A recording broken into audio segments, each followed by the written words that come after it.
Hey guys, this isn't especially fascinating to look at.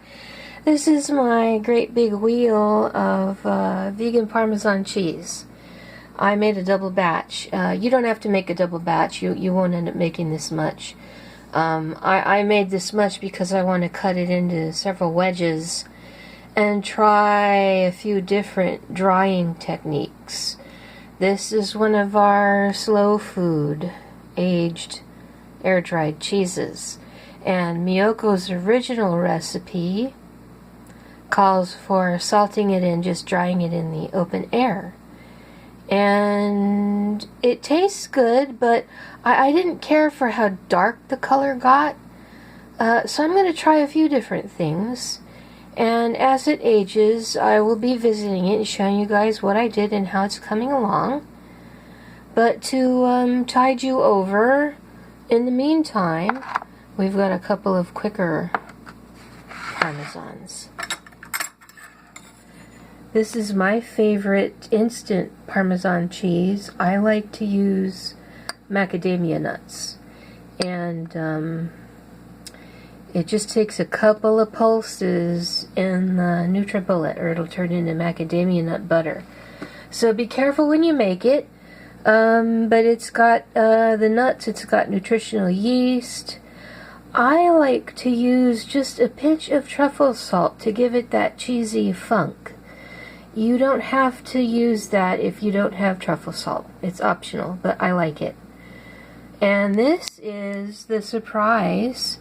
This is Chef Jana's popcorn Parmesan.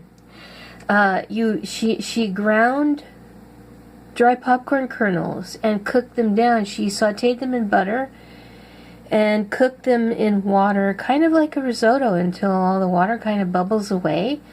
And just make sure when you grind it, it'll also grind in the NutriBullet, that you grind it into little Parmesan cheese-sized granules. And make sure that you taste as you cook so that it's fully cooked.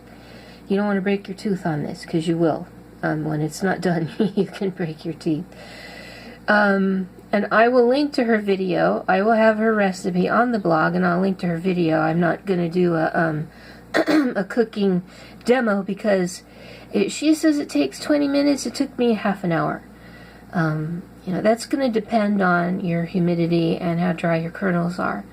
So I don't want to sit here for half an hour showing you how to cook ground popcorn kernels, but give it a try. It's really pretty nice, and this is really good too if you're hankering for you know, some Parmesan cheese, some vegan Parmesan, homemade vegan Parmesan. Now this won't melt. Neither one of these will melt. This should melt. And as I said, I'll have all the recipes on my blog linked in the description, along with links to yesterday's video and the playlist, and we will be following the progress of this cheese into March, because it's going to take a while. Thanks for watching. Bye guys.